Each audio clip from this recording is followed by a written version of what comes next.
Welcome to Milano Sri Vlogs. ආදරෙන් පිළිගන්න Milano Sri Vlogs YouTube channel එකට. ඉතින් කාලෙකින් වටිනා කරන වැඩසටහනක් කරන්න හිතුණා. ඒකට විශේෂ හේතුවක් තියෙනවා. ඉතින් විශේෂයෙන් කියන්න ඕනේ අපි කාලෙක ජීවත් වෙනවා හරි බයෙන්. ගෙදර දෙමව්පියෝ දරුවෝ ගෙදරට එනකන් හරි බයෙන් ජීවත් වෙච්ච කාලයක් තියෙනවා. නිදහසේ ඉන්න ලැබිච්ච නැති කාලයක් තියෙනවා. ඉතින් මෙන්න මේ කාලේ වෙනස් කරලා නිදහසේ ඉන්න පුළුවන් තැනට රට බේරලා අපිට නිදහසක් ලබා දෙන්න ගොඩක් මිනිස්සු කැප වුණා.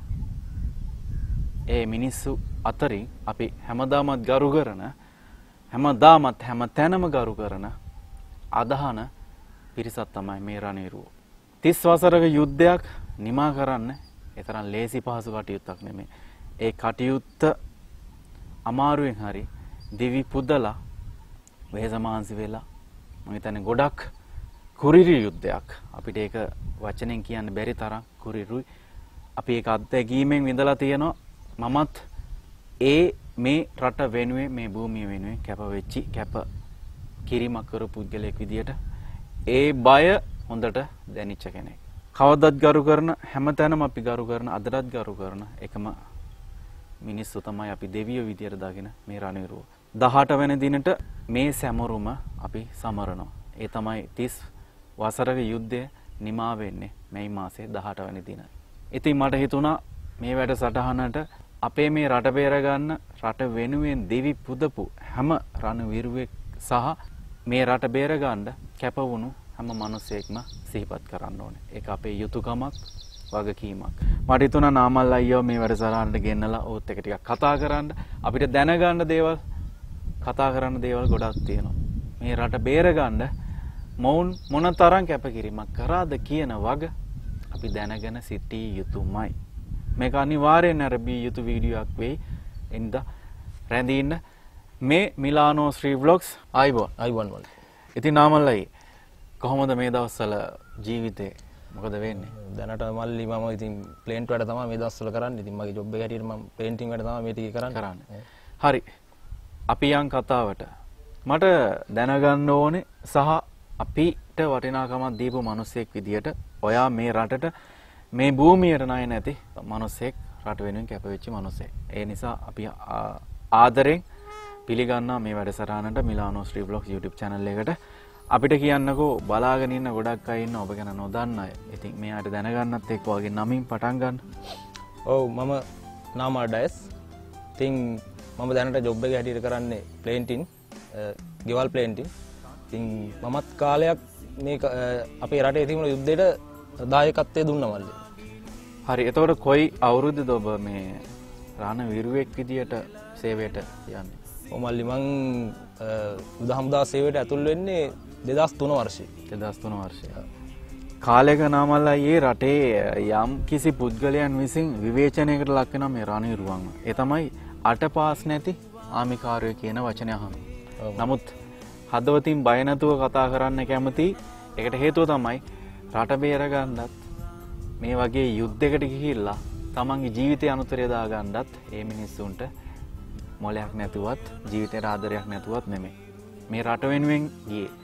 ඔවුන් රට වෙනුවෙන් දිවි පුදපු හින්දායි ඔවුන් රට වෙනුවෙන් මේ යුද්ධයට ගිය නිසා තමයි අපි අද නිදහසේ.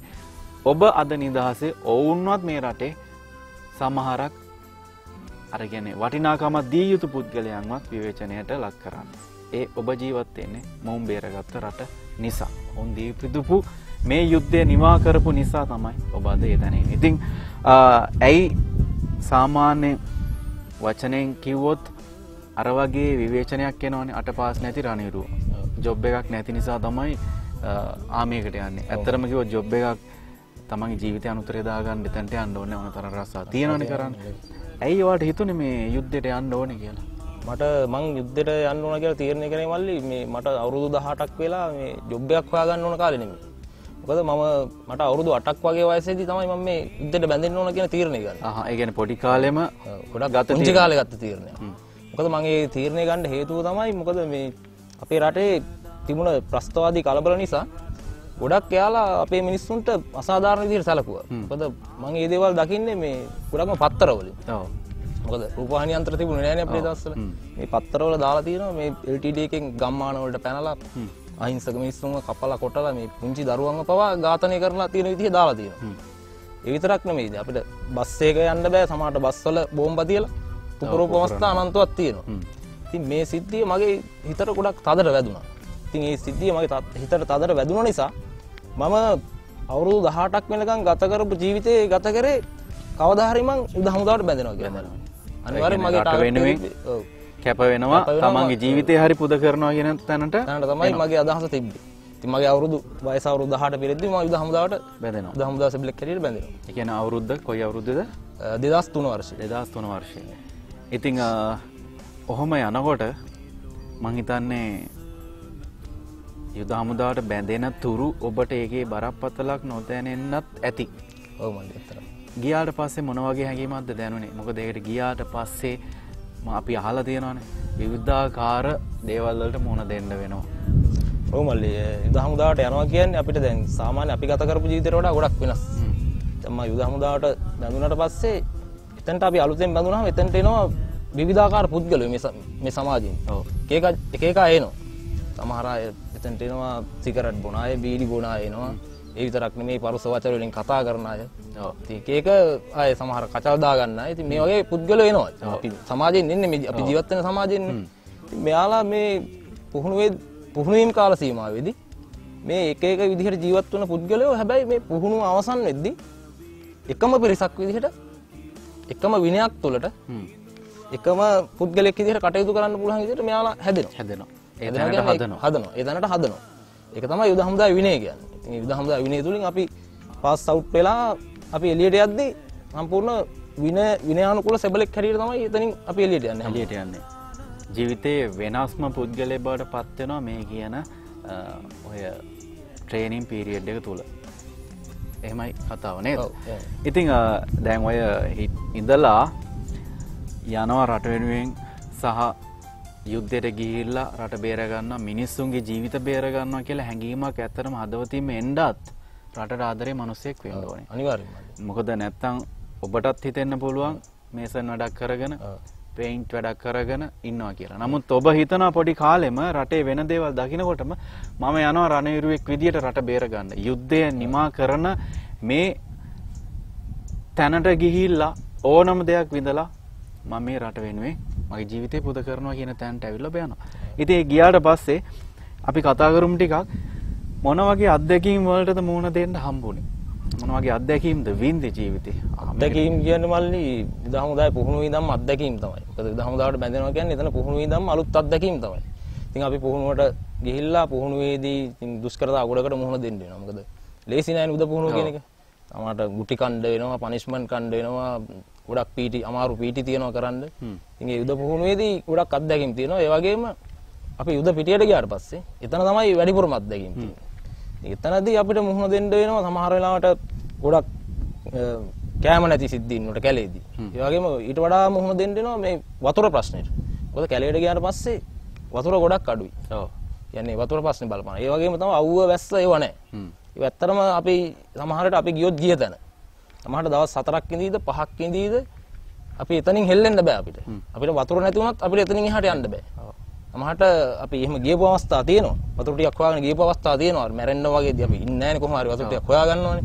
ඒ වගේ අවස්ථාවලත් LTD එක අපි හොයාගෙන ගිය වැව් වලට අපේ පිටිපස්සෙන් LTD සමාජිකයෝ ඇවිල්ලා තියෙනවා අපි ඒ වතුර හොයාගෙන ගිය අවස්ථාවලදී. ඒ වගේ දෙගොල්ලෝ අතර ධර්ම සටන් ඇති වෙලා තියෙනවා.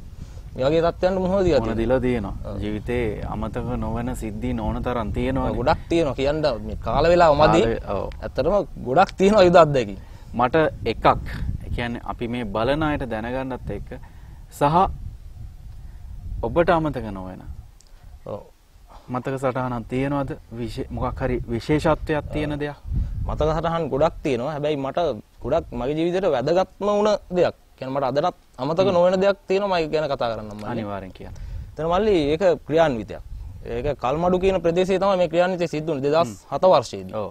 ඉතින් මේ ක්‍රියාන්විතයේදී මම හිටියේ RPG ගන්න එකේ RPG ඔපරේටර් හැටියට. මම කියන්නේ RPG ගන්න ගොඩාක් ප්‍රබල අවියක්. මොකද ඒක ෆයර් කරද්දී ඒකෙන් ලොකු කම්පනයක් ඒ වගේම ලොකු හීට් එකක් පිට වෙන ගන්න එකක්. මොකද මේ හීට් එකයි මේ කම්පනයයි ගොඩක්ම ඔය RPG කියන අවිය කරේ තියාන ෆයර් කරද්දී පිටිපස්සට තමයි යන්නේ. ඔව්. ඉස්සරහට බෝම්බ යනවා. හැබැයි මේක මේ වය කරාම කෙලින්ම අකුණක් ගැහුවා වගේ. කියන්නේ කන් ඇහෙන්නේ නැතු වෙනවා විනාඩි 5ක් විතර යනකම්. අපිට කිසි දෙයක් ඉතර පහපුල්. කියන්නේ ගොඩ දෙනෙක් මේ ආවිය ෆයර් කරන්න අකමැති. ඔය ආවිය තමයි මම ගොඩක් යුද හමුදාවේදී යුද්ධෙදි පාවිච්චි කරේ. ඉතින් ගොඩක් සතුරු ටාගට් අරන් තියෙනවා මේ ආවියෙන්. ඉතින් මේ සිද්ධියේදී එදා ක්‍රියාන්විතයේදී මම ඔය ආවියත් අරගෙන RPG බෝම්බයක් එකක් ගන්න එකට ගහගෙන අනිත් දෙක පිටේ ගහගෙන අත් බෝම්බ දෙකක් මෙතන දාගෙන පතුරම් 500ක් පිටේ වෙනම තියෙනවා T56යි මගේ පෞද්ගලික ආවියත් එක්ක. ඉතින් මේ බඩු සේරම අරගෙන තමයි මම මේ යන්නේ මේ වැඩේට. එතකොට අපේ හිටියා එදා ටීම් දෙකක්. ඒ තමයි අපේ යුනිට් එකේ ඩෙල්ටා කණ්ඩායමයි චාලි කණ්ඩායමයි.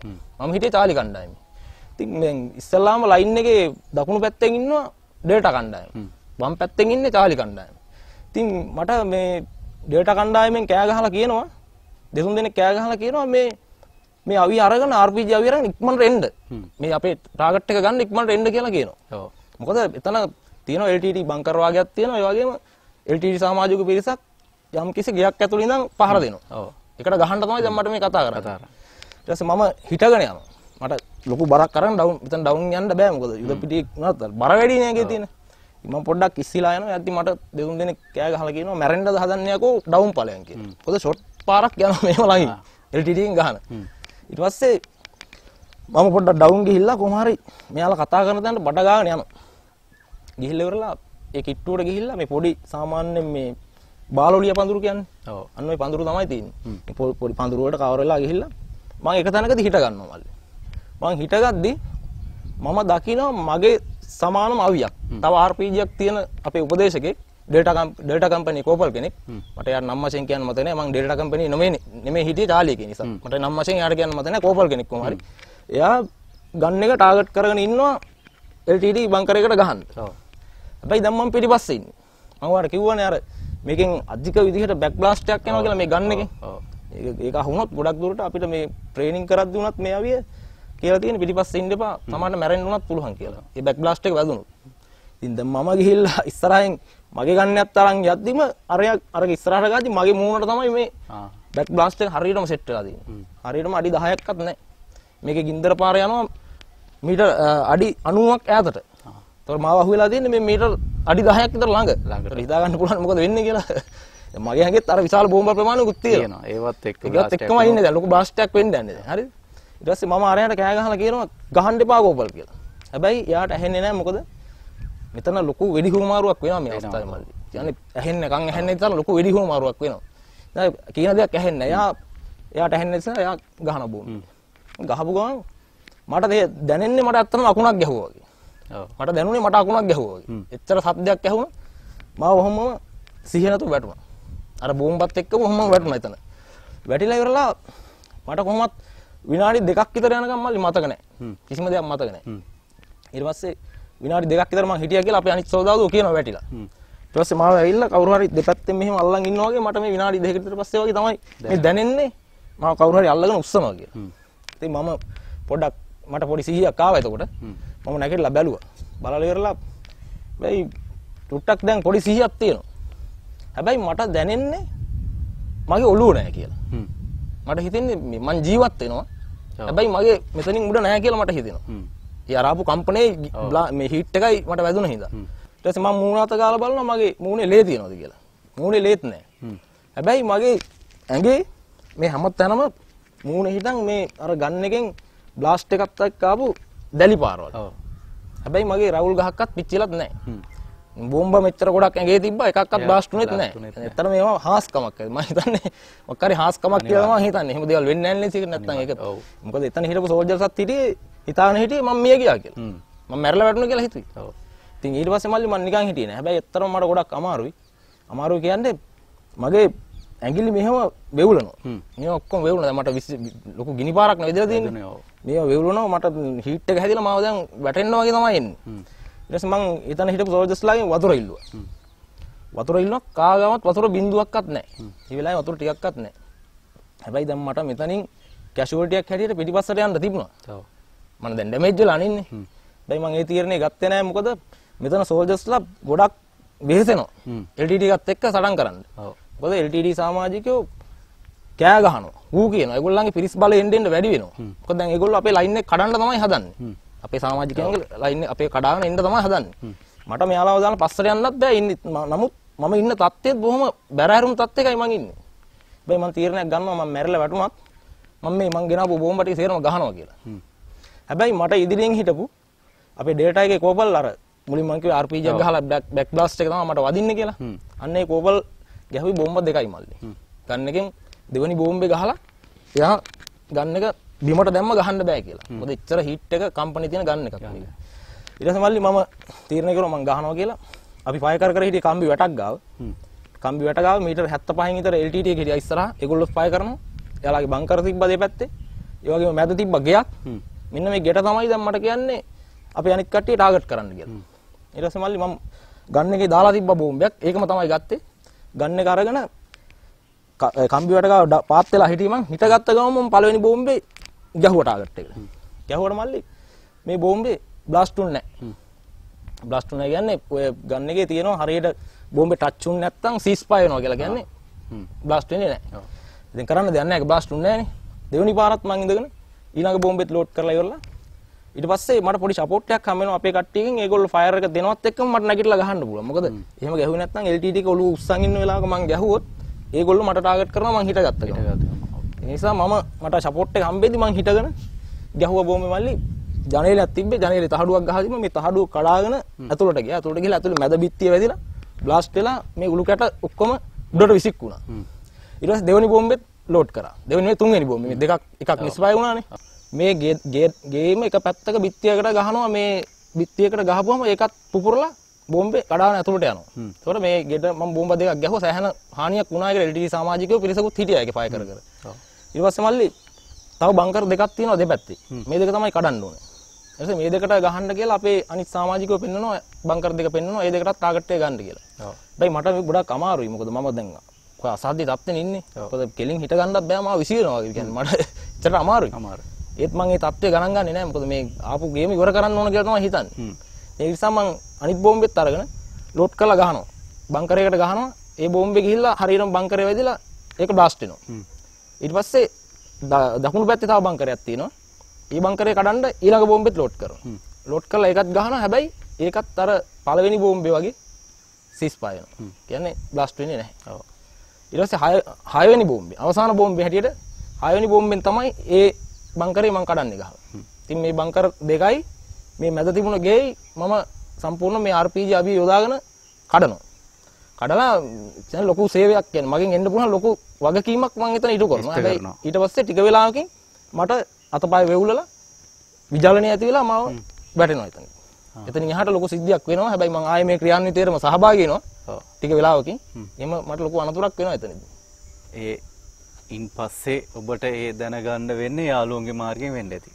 ඔව් මට හිට් එක හැදිලා ටික තමයි මම දන්නේ මට මතක නැහැ. මට සිහිය නැති වෙලාවේ. අන්න එහෙමයි යුද්ධයට ගිය මිනිස්සු අපේ කොල්ලෝ අපේ රණවිරුවෝ ජීවිත පරදුවට තියලා මේ රට බේරගත්තා.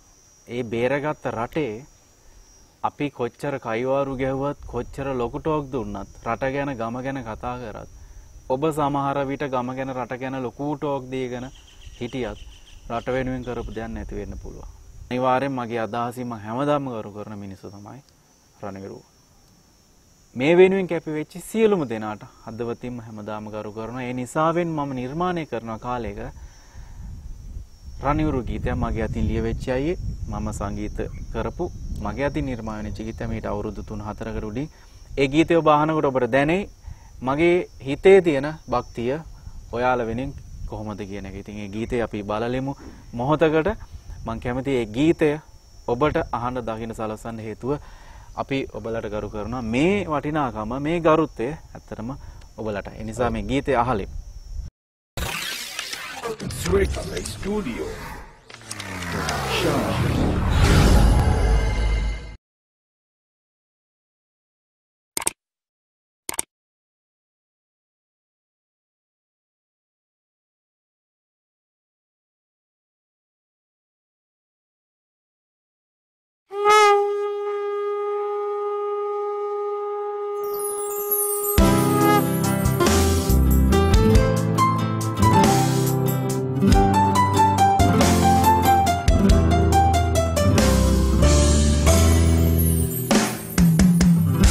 කියන සිංහලේ ඔබ මුවගින් දුටුවේ ලෙල දෙන සිංහ කොඩියේ අගය වැඩි වුණේ පළඳන විට රාජ කිරුලත් හිඳුවා පුටුවේ අගයන රාන විරුවන් රන් අකුරින් ලියවේ අගයන රාන විරුවන් රන් අකුරින්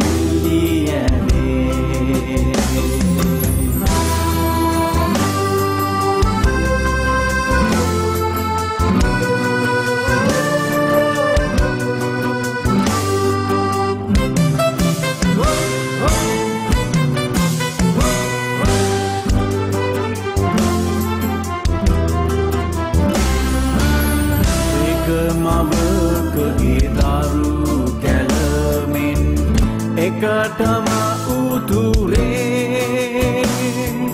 යුද වැදුනා දේරගන්න ලක්මව් අපගේ සාමයි මල් උදුවන්න මේ ලක් දෙරනේ අපි ඔබ සමගයි සැමදා මේ රට අපගේ අපි ඔබ සමගයි සැමදා මේ රට අපගේ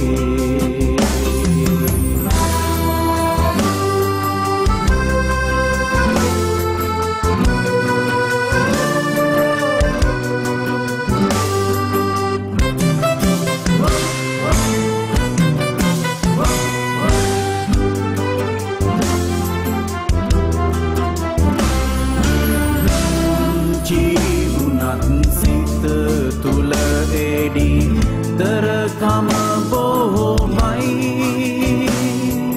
රට රැකුමට දිවි පුදන්න හිත හරියයි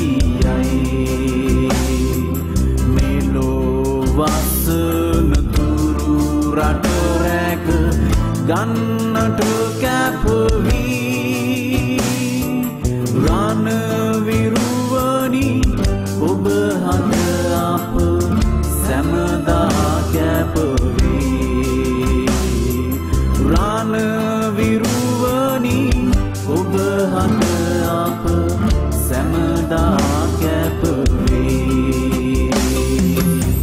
කකියන සිංහලේ ඔබ මුවගින් දුටුවේ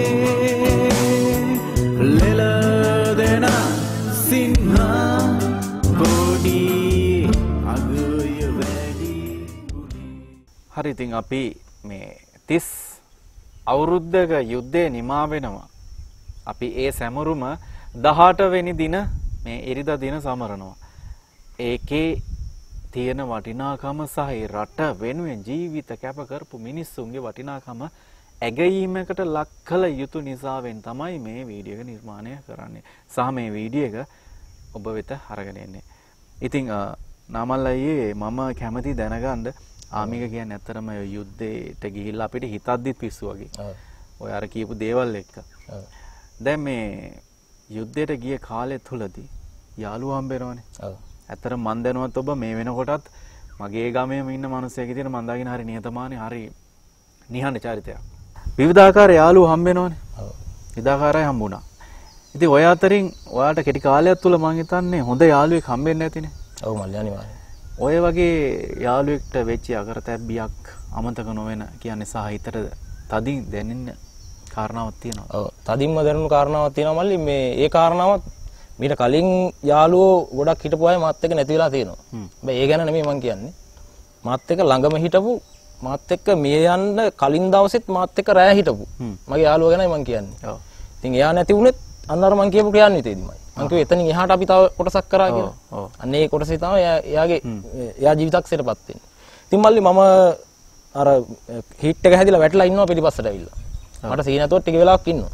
හැබැයි මට ආයේ සිහිය ඇවිල්ලා මම පොඩ්ඩක් කෑ ගහනවා වටේ පිටින් ඉන්න අයට මම මේ මට දැන් කවුරුත් නැහැනේ මං LTT ලයින් එක ඇතුලේ මේ ඉන්නේ තාම. සතර භූමියේ ඉන්නේ. ඉතින් මං කෑ ගහද්දී අපේ සමාජිකයෝ දෙන්නෙක්ගේ කටහඬ මට ඇහෙනවා මල්ලි. ඔව්. ඇහුණාට පස්සේ මං අඬ ගහද්දී යාළුවා දෙන්නා එනවා මගේ ළඟට. එද්දි නිකන් නෙමෙයි එන්නේ බොඩිස් එකක් කරේ තියාගෙන තමයි එන්නේ. ඊට පස්සේ ළඟට එද්දි මං අහනවා කාගේද බොඩිස් එක කියලා. ඊට පස්සේ මේ දෙන්නා කියනවා තිලකයාගේ බොඩිස් එක බං කියලා. ඊට පස්සේ මම හොඳට බලනවා බොඩිස් එක දිහා. බලද්දි මල්ලි මෙයාගේ ෂර්ට් එක තිබුණේ නැහැ. බූට් දෙකයි කලිසම විතරයි තියෙන්නේ ෂර්ට් එක ගලවලා තිබ්බේ. ඔහොමම ගෙනල්ලා මං ඉන්න තැනින් දැම්ම මල්ලියා. දාද්දි හරියටම බපුවට වැදිලා තිබ්බේ ෂොට් එක මෙතනින්. වැදිලා පිටෙන් ගිහිල්ලා පිටෙත් සිදුර තියෙනවා මේ පැත්තෙන් හිල් කරගෙන ගිහිල්ලා. ෂොට් එක වැදිලා. මල්ලි මේ කටෙන් සම්පූර්ණ මේ පපුවෙනුයි මේ දෙපැත්තෙන්ම ලේනවා කටෙනුත් ලේනවා. ඊට පස්සේ ආයේ මල සිරුර එයාගේ කරේ තියාගත්ත අර දෙන්න. මටත් යන්න අමාරුයි මං හීට් එක හැදිලා වැටිලා ඉන්නේ. දැන් මාත් යන්න ඕන යාලා පිටිපස්සෙන්. මම ලොකු ඈමක් දරනවා යන්න. ඊට පස්සේ යාලා ගෙන ආපු තව වෙපන් වගේක් තිබිලා මට ඒවත් දුන්න ගන්න. දැන් මගේ RPGයක් තියෙනවා. ඒක ගෙනියන්න මටත් ඒකත් අමාරුයි ගෙනියන්න. හැබැයි මේ සේරම අරගෙන මං අර දොල්ලු මල සිරුර කරේ තියයි යද්දි මේ සේරම RPG රයිෆල් සිංක් එක දාලා මෙතනින් ගැට ගහගෙන බිම දිගේ ඇදගෙන තමයි යන්නේ. මට ගෙනියන්න තරම් ශක්තියක් නැහැ දැන්. ඊට පස්සේ මං දකිනවා මගේ බඩියාගේ බොඩිස් එක අරගොල්ලෝ කරේ තියාගෙන අරයි යද්දි ඔළුව තිබ්බේ පිටිපස්සට. ඉතින් මෙහෙම කටෙන් තනිකර ටැප් එකකින් එනවා වගේ. ලේ. ටැප් එකකින් එනවා වගේ උහුම ගලාගෙන යනවා බිම දිගේ. මම පිටිපස්සෙන් එද්දි මං දකින්නේ ඒ ලේ පාර තමයි යාගේ. මේ ගස්වල තනකොළ දිගේ කොළ දිගේ උහුම පෙරීගෙන යනවා ලේ පාර.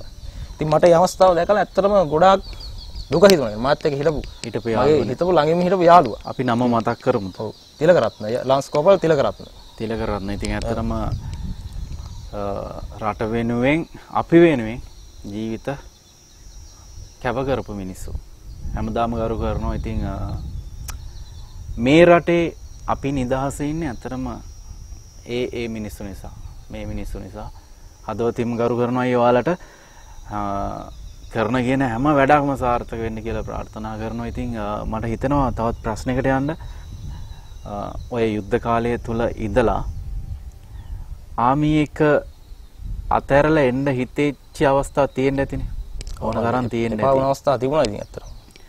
අපිට මතක් කරමු බලන්න ඔයා ඔය කාලය තුල ඔයාට ගෙදර යනවා මට දැන් ඇති මේක නම් එපා වෙලා එපා වුණා වගේ අදහසක් ආපු අවස්ථාවක් තියෙනවද? ඔව් ආපු අවස්ථා එකක් නෙමෙයි මල්ලි ගොඩක් තියෙනවා. මොකද මම කමාන්ඩෝ බටෙක් හැටියට තමයි මුලින්ම හිටියේ.